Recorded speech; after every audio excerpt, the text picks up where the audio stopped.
You're listening to For the Fighter in You. We have an amazing show for you today. We have Dr. L Shemek.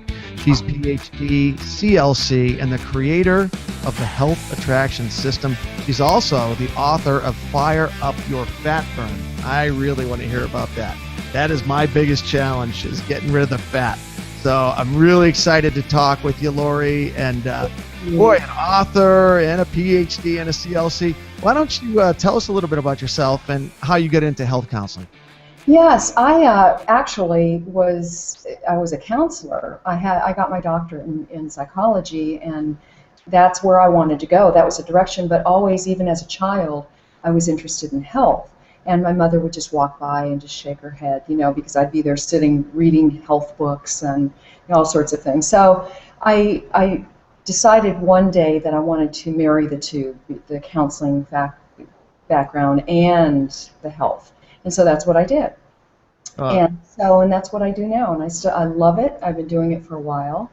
And it's just, I have that nature where you want to help somebody, and I love seeing people succeed. And so that it just made sense that I was in the psychology and nutrition area. Well, I'm sure you're very good at helping people, because I'm looking at your picture right now, and you have this angelic presence. There's almost an aura around you. Don't let it fool you. You must be doing great work. You're the founder of the Health Attraction System. Tell us all about that. Yes, that's a system that it literally encourages you and creates a mindset, if you will, of attracting health into your life, as opposed to you having to go after it. Everything you do in the system will then attract health into your life. And it makes it very easy. There's techniques, there's mindset techniques. There is just everything about it is guaranteed every step of the way for your success. And it has been a successful program. So walk us through some of the steps. If I am at home and am interested in attracting more health to me, that is a very attractive proposition, that I can actually attract it to me, that I don't have to go out and chase it or have to do anything special to make it happen. I mean, what are the key elements to the program? Well, the key element, the main key element is, number one, is your mindset. And a lot of areas of better health, including weight loss, forget about that part. They don't address the issues, the underlying core issues, and this does. In fact, I am now writing a book that's going to be out early 2015 with HarperCollins, and it addresses the mindset. And then it's a weight loss book, and there are literally techniques that people can use in this book to facilitate success. And when you incorporate the mindset in any genre, in any area of your life, you will absolutely have a better chance of success, a higher percentage. Let's visit the psychological aspects of it, because I know this is one of your specialties. For me, and I'll use myself as the guinea pig. For me, I can go like a real clean kind of combination paleo diet, combination vegan diet. I'll call it pagan for half paleo and half vegan. Vegan. Sure, I like that. Yeah, it's a nice little combination. And I'll go clean for about 2 or 3 days, and then I'll find that I feel like my glucose or my glycogen levels are getting super low. Like I get kind of shaky and a little lightheaded and get a little bit brain foggy. Mm-hmm. And I don't know if I need to sort of break through that stage and get to some other newer high and just sort of have a night of the living dead and do a detox, or if I'm just plain low on glycogen and glucose and my brain needs sugars. Is it a psychological thing I need to break through, or should I eat some stubborn starch and get the sugars back up? It isn't psychological. It is absolutely your body saying, I need fuel, is what's going on. And so there is a natural progression that you go through. If you would hang in there, you would be able to step over that barrier, if you will. And but really, it's better to add some carbohydrate to your diet, and you can get that in the form of non-starchy carbs, but you have to eat a lot. So we're used to, as a society, getting that energy in a condensed form, in really dense nature. So, we chow down on snacks like pretzels, and we chow down on chips or even potatoes and things of that nature, where they are immediately utilized as sugar for the body, energy. And but this is part of the problem we have going on in terms of weight gain and poor health. Yeah, yeah. Did you have an issue yourself of why you decided to get into the health space? Yes, I don't have a health issue, but when I grew up with a mother who was basically unhealthy, she always had something wrong throughout my childhood. And most of the memories I have of my mother are of her being sick, really. And so she was pretty much an absent mother because of that. I had to take care of my two younger brothers and was the primary caretaker for the majority of my childhood years, growing up years. And the thing about my mother, she was very much like a lot of people in that she felt like this was her lot in life. And I knew intuitively, even as a child, that she could make different choices. So I remember I would walk into her room and she'd just be laying there in the dark in her bedroom, suffering. But yet she chose, and choice is the operative word here, to smoke heavily. She was very overweight. She was under enormous stress. She was a single mother of 3 children. And she was estranged essentially from the rest of her family. So she was isolated. And, you add all of the stresses in her life on top of all of it. So one day I walked into her room and there I saw she had bought a bottle of vitamins. And I went, she got it. She finally understands she's going to take care of her health. And so I was really excited because that was, like I told you, as a child, that was right up my alley, health. And so, but unfortunately, I would check every day and she never touched that bottle. And it sat there and it sat there. And then I just stopped looking and her health deteriorated and she died at the very young age of 36. So because of her, at her memorial, I decided that right then and there that I wanted to help others. And I wanted others to really, really benefit from knowing, and in particular, I wanted people to know that they had choice in life. And so I went into the psychology area, and then, like I said, I combined the health aspect of helping others. So my whole philosophy really is to let people know that they have choice. They absolutely, and I want them to value themselves first and foremost. And when you do that, when you value yourself, no matter who you are, no matter what you're going through, you can absolutely make changes for the better. And they don't have to be changes that are out and out, huge sweeps of changes. They can be small steps. So walk us through that. If I was one of your clients and I reached out to you, and I bet there's a lot of people who are listening who've had, earth-shattering event like that, like losing a parent, and they watch their health deteriorate, and they don't want to go down the same road, especially if they want to avoid genetic expression. We know there's a whole science around that now where you can actually do things to avoid the genetic expression, the cards that you've been dealt. If there was someone who was listening to that and wanted to reach out to you, what would be like the steps that you would take with them? Well, that's a really great question. And the science that you're referring to is called epigenetics. And it's literally the switching on or off of certain genes and how they absolutely express themselves. So simply by making certain choices, like my mother, if she had maybe not had as much sugar in her life, she would have switched on the gene for optimal health, perhaps, and or the smoking, for example. So when somebody comes to me with a problem, for example, they are overweight. Well, I know for a fact that overweight is the direct result of low-level inflammation, inflamed fat cells. Okay, so in order to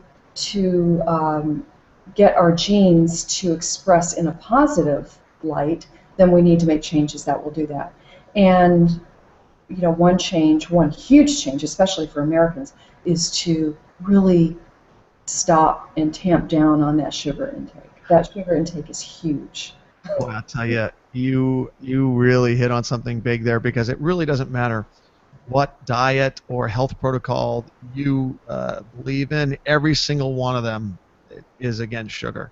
And sugar really seems to be that, whether you're a paleo person, a vegan person, you're a zone, you're an Atkins, it really doesn't matter. They will all tell you stay away from that sugar. And that is what we're eating in the pounds in America. Yes, yeah.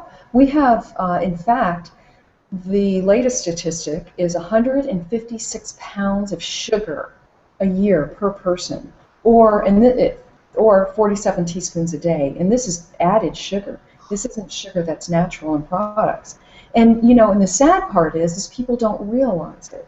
It's hidden in so many products.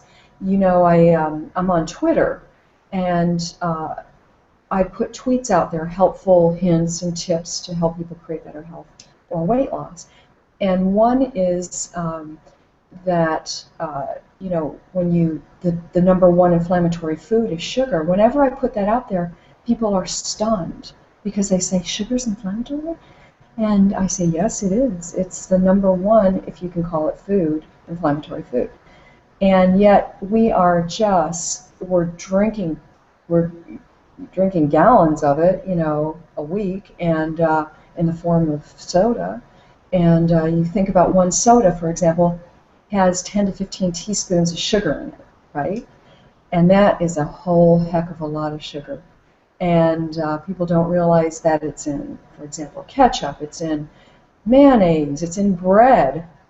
4 teaspoons of sugar, the equivalent of, literally, of sugar. And then you add in the sugar of, say, if it's refined bread, then you've got that issue too to deal with. So if you're ingesting white flour, then it's a double whammy, because white flour is as inflammatory as sugar, and the two of them together is like adding gasoline to an already burning fire. It's huge. So let's assume that at least 50% of the people listening to us understand the dangers of sugar and just how nasty it is. Mm-hmm. The other 50%, this is new information, and for the 50% who know it's dangerous and yet can't seem to quite stop, and I'll even put myself in that category. I can go 4 or 5 days sugar-free, and then day 6 comes and I'll be tired and I've been on the road, and I'll sit down to watch a game or watch a fight, and I just want something sweet, man. And I will, but I do that I think is kind of maybe kind of qualifying and making excuses. I'll freeze a bunch of fruit and put it and then eat, but then I'll eat 3 pounds of it. And I know I'm raising my blood sugar. I know that's high on the glycemic scale. Can't be good for me. But there's just this, I don't know if it's psychological or physical. I know how bad sugar is for me, and yet I'm not quite stopping the consumption of it. What would you say to me? Well, I would say, first of all, I was there too. So I know I've been addicted to sugar. When I was in school, I became addicted to sugar, and I said, I had to have something sweet every day. It wasn't like an overwhelming, oh my God, but it was, I had to have something sweet every day, some sort of candy or something. So I totally understand.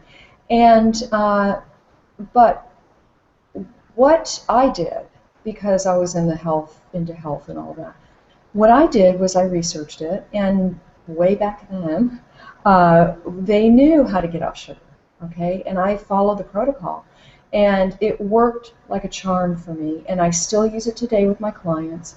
It is to ensure that you balance your blood sugar with proteins and healthy fats.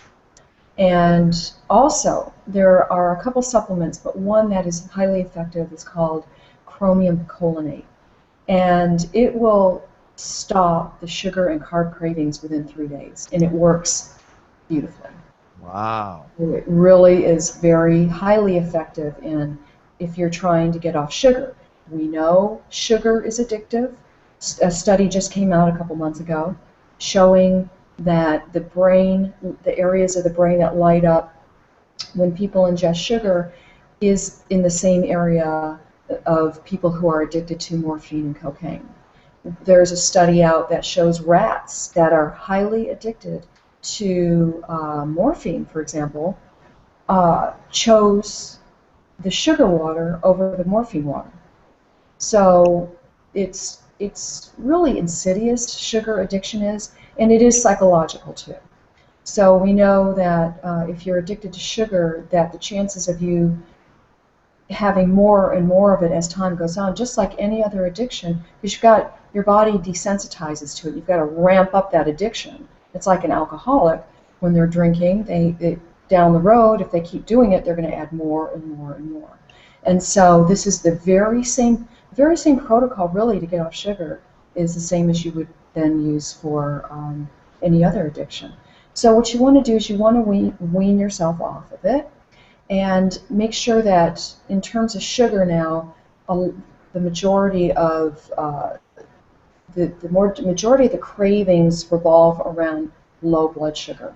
And this is the insidious part of it, is that when you eat the sugar, your blood sugar skyrockets and then it drops super fast. It's much like throwing a ball high up into the air and watching it fall rapidly to the ground, right? Like boom. And so when that ball drops, what does the body want to do always? Maintain balance. So it's like it's going, okay, Lori, the ball's on the floor. I got to bring that ball back up. I've got to balance the sugar, bring the blood sugar level back up so you're normal and healthy again. And so, well, what do? We reach for a Coke with sugar in it. We reach for caffeine, anything that's going to give us, bring us back into that mode of energy and alertness. And so what healthy fat does, for like avocado and protein, especially the two of them together, it's like a powerful elixir. So the two of them together will knock a craving out in no time, really. It will, if you just give it time. And so I suggest people have a protein and healthy fat before they go to any event, for example, like a Christmas party, or they know they're going to be, face to face with all this yummy food. And so when your blood sugar is balanced, you can face the sugar cravings. They'll be there, but they won't be as strong. You'll be able to go, you know what? I can kick you to the curb. And so that's exactly what happens. You get to a point where once the sugar addiction you begin to wean yourself off the sugar, you will see how much easier, and it doesn't take long. You just have to be patient with yourself. Give yourself about a week. If you get on the chromium picolinate, you'll see what I'm talking about. And another problem that revolves around sugar is that people are walking around mildly dehydrated, and they have no idea. Okay, so they're eating sugar all the time. They're inflaming their bodies. They're becoming insulin resistant, they're becoming desensitized to insulin, which is not just a diabetes problem, it's a problem for everybody, because your sensitivity to insulin is critical for optimal health, okay? Weight loss, energy, everything. So you're ruining that part of it. Then, you're inflaming your body. And on top of it, your chances are you're mildly dehydrated, because most people are. And when you're not drinking enough water, you're suffering from things like joint pain and headaches, and you're tired, and you don't know why. You're suffering from cravings. You're suffering from sugar cravings and hunger, and you're gaining weight, all because you're not drinking enough water. And so what I tell people to do is that if they're weaning themselves off sugar, to absolutely ramp up their water intake, because it goes hand in hand with optimal health, and it goes hand in hand with kicking sugar cravings and any other craving to the curb. because our brain, when we're mildly dehydrated, confuses thirst with water. And a good example is have you ever stood in front of the refrigerator? You open it up and you go, I'm hungry, and you stand there and you look, but you go, I really don't know what I'm hungry for, but I know I want to eat something, I just don't know what it is. And you go to the cupboard and you look there, well, there's nothing really, okay, I'll just take this bag of chips. And that's a sign you may be mildly dehydrated and you don't know it. Most people don't realize it.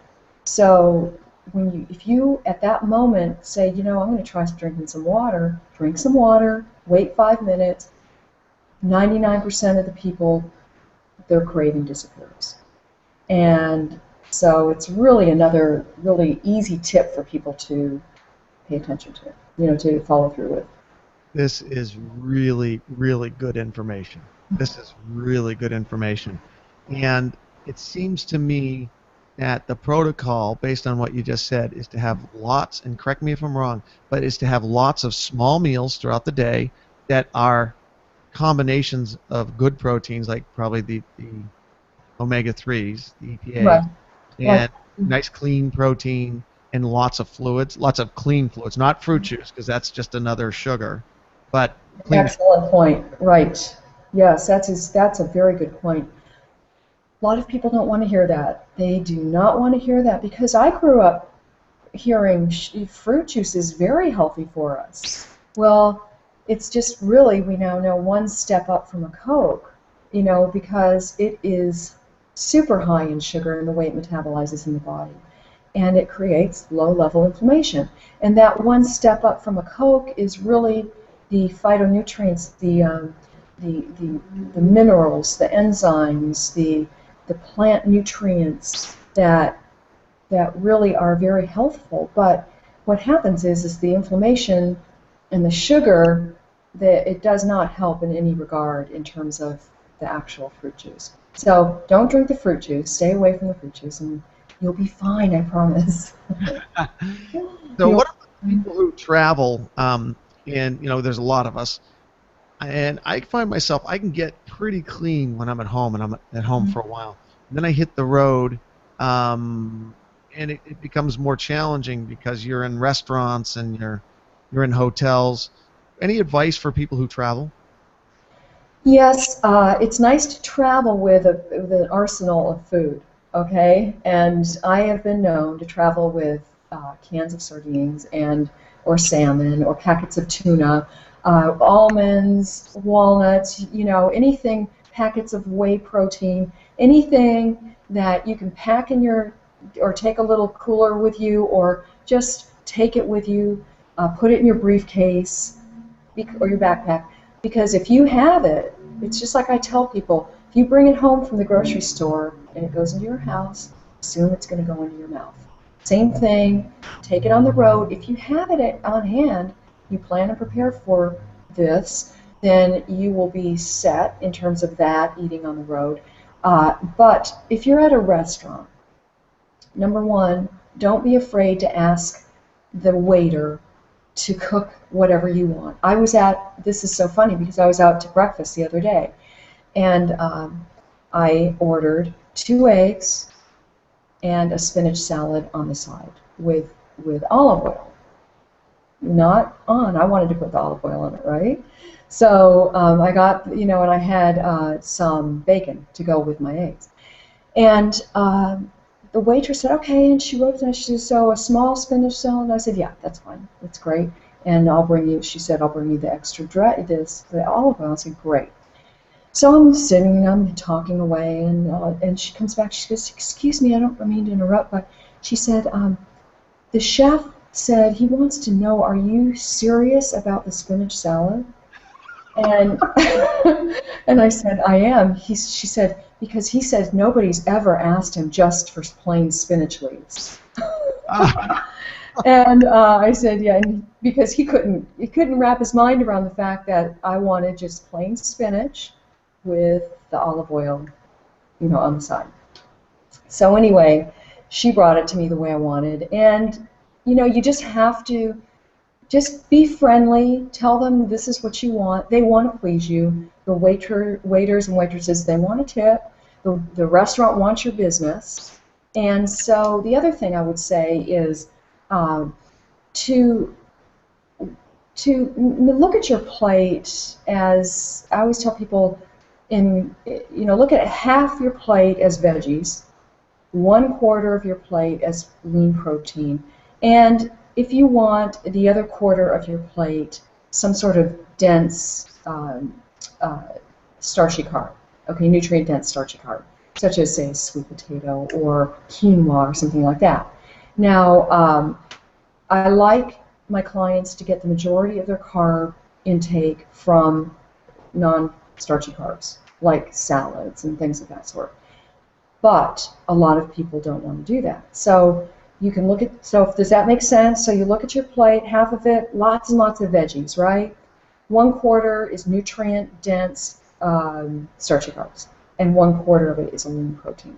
You can look at it that way. Or you can look at it half the plate starchy of non-starchy carbs, the other half protein. It's just in how those two, either way, you're good to go. And so when you go to the restaurant, look at your plate that way.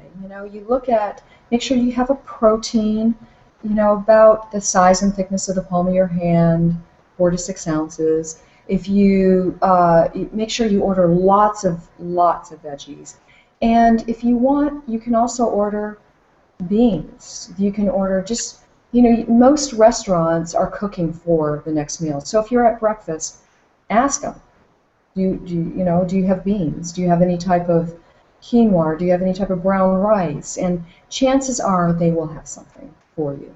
So you can always just think ahead to the next meal. What do they have cooking? And look at what you're eating. If you're eating paleo, go that route. If you're not, you're eating a different type of diet, go that route. But you can always do it.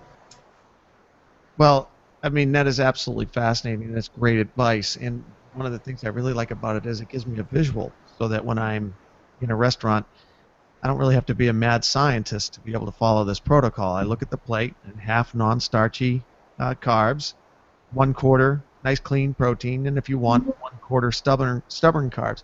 Now, when you say non-starchy carbs, I assume you're talking about vegetables, right? Like all the vegetables you want, yes. the vegetables you want. And Yeah. And a healthy fat too. So that's you can get that. With your vegetables, you'll probably have the olive oil drizzled over or whatever. Even butter is good for you. Butter is very healthy. So if you're trying to lose weight, there are fatty acids in butter that will help you, and they'll satiate you. So don't be afraid of butter. Just don't go overboard on all these healthy fats, okay, like olive oil. There's a healthy fat out there you can't get at a restaurant, but is called macadamia nut oil. And I use it a lot in my cooking, and it's really great. It's the new kid on the block, if you will, in terms of anti-inflammatory oils. So it's really great because you can use it at high heat for high heat cooking. You can use it in salads. It has a wonderful taste. Another oil I love for optimal health and weight loss, especially weight loss, is coconut oil. Mm-hmm. Coconut oil is excellent. I love it. And the only problem is you have to, what you cook it with, it has to work with what you're cooking. So. Yeah, and it seems so counterintuitive that oil and fat actually make you lose fat, and that's that's what I think a lot of people, it's sort of, this is a new awareness for a lot of people. Can you get the macadamia oil like in a Whole Foods or in a health food restaurant, a health food store? Yes, you can. Okay. That's exactly where I get mine from. Yeah. And I think you'll love it. It's neutral enough in taste where you can use it in every type of cooking and baking, and so yeah, and it's very anti-inflammatory. One of the kind of the powerful takeaways for me is that, and it's a good takeaway, is that if you do certain things in a certain way and you ingest certain foods, you can actually take those cravings away, and that gives you a fighting chance. So that is such good news for me. And one of the tricks that I've been doing is similar to yours when I'm traveling is I get lots of cans of salmon, and with the pop top, so I don't have to even have a can opener. It has you just peel it, and I eat those, and my colleagues are all eating power bars, and they're thinking they're doing great, and most of these power bars are candy bars, man. They're just candy bars. They There's really do. one good group out there that I'm talking with right now who I like. They're very, very low sugar, but most of these power bars they're essentially candy bars. Yeah, I agree. They pack a wallop in terms of calories and sugar, and there you go. It's kind of like, you think you're eating healthfully, and you're not. You're actually creating inflammation in the body, and you're getting the protein for sure. But yeah, there are protein bars. I like to steer people into the whole food, category. There are a lot of meat bars out there that are really good that I like. Did you say meat bars? Meat protein bars, yeah. What? Yeah, they're really good too. I mean, Really I've good. heard of the jerk bars, but I didn't know they were kind of like meat power bars out there now. They are, right. Like So grass-fed meat? Grass-fed? grass-fed, there's bison, buffalo, Oh. and there is actual beef, and there's actually turkey too. So as far as I remember, those are the ones I remember. Are they pretty low in sodium and They're low in sodium, and they are about 150 calories, I think, and about 25 grams of protein. And they have a couple dried cranberries in it for some carb action. So they're pretty good. Yeah, they're pretty good. Now, I don't know if somebody's going to want to eat them, all the time, but for a change. Yeah. All right, we're getting close to time here, but I wanted to sort of bump it up one notch on the whole nutritional protocol. We've been talking about sugar cravings up till now, and wonderful topic. One last one, because you actually wrote an article on this, so I'm excited to hear your feedback on it. A lot of people think it's just about losing weight and counting calories and just lose weight, lose weight, lose weight, when in reality, at least as I understand it, it's not necessarily about losing weight. It's about losing fat, increasing your lean body mass to fat ratio. And you've written an article on how you can actually metabolize fat more effectively. Can you go into that a little bit? I would love to hear about that. Right. What I think you're referring to is the types of foods we put into our body metabolize a whole lot differently. So, for example, eating a 100-calorie candy bar metabolizes a whole lot different than it does 100 calories of broccoli, right? So they're both 100 calories. Right, and they're both 100 calories, which is crazy. So that calorie counting is it safe to say calorie counting is just not very effective at this point? It's history, and it's a myth. It truly is a myth. So you look at people who add a lot of vegetables to their diet, and they add a lot less grains, for example, and any type of carbohydrate. You can have carbohydrates. I'm not saying you don't have to have carbohydrates in your diet. Just we Americans especially tend to have excess carbohydrates in our diet. I mean, unbelievably excess carbohydrates, where it's causing serious issues with our health. So the reason those carbohydrates are metabolized differently is because there's so much insulin that's being triggered, and that insulin is trying to store the sugar that's being created in the body, and we get a lack of sensitivity. Like I mentioned, the cells are like, I can't handle any more sugar, and so the sugar continues to circulate throughout the body, the insulin continues to circulate throughout the body, and this is simply a 100-calorie candy bar that you eat over and over again. Where if you do broccoli, the broccoli is metabolized, a minimal amount of sugar in the body, and you get the phytonutrients, and you get the fiber, and you're good to go. So it's really a marked difference. Dr. Shemek, I have to tell you, I have about 30 pages of notes here I wanted to get to with you, and you're so engaging, and there's so much here, and it's so interesting. I got through 1.5 pages out of 30 pages of notes. So I know I have to have you back. I would love it. It would be an honor. It would be. Thank you. Tell us how people can get in touch with you if they want to reach out to you and see some of your work. If they want to pick up author of Fire Up Your Fat Burn, where can people get in touch with you? They can find me at my website at Dr. Lori Shemek, SHEMEK, drlorieShemek.com. untitled.com, or they can find my book, Fire Up Your Fat Burn, on Amazon. It's in Kindle and hardback.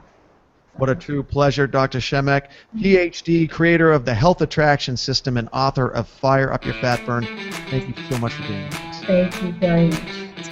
For our full schedule of fights on the NBC Sports Network, CW and ABC affiliates, visit UnitedFightAlliance.com.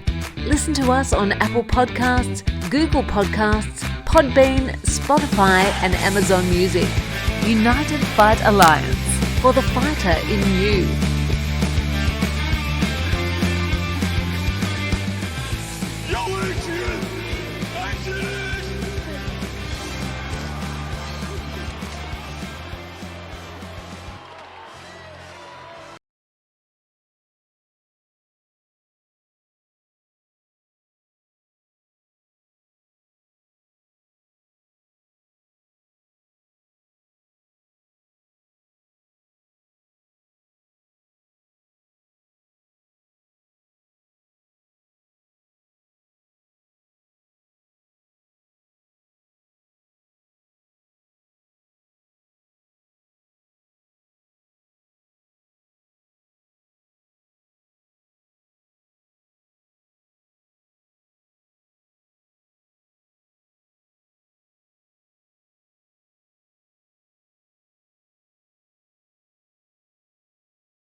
Watch us on NBC Sports Network, CW and ABC, and the United Fight Alliance YouTube channel.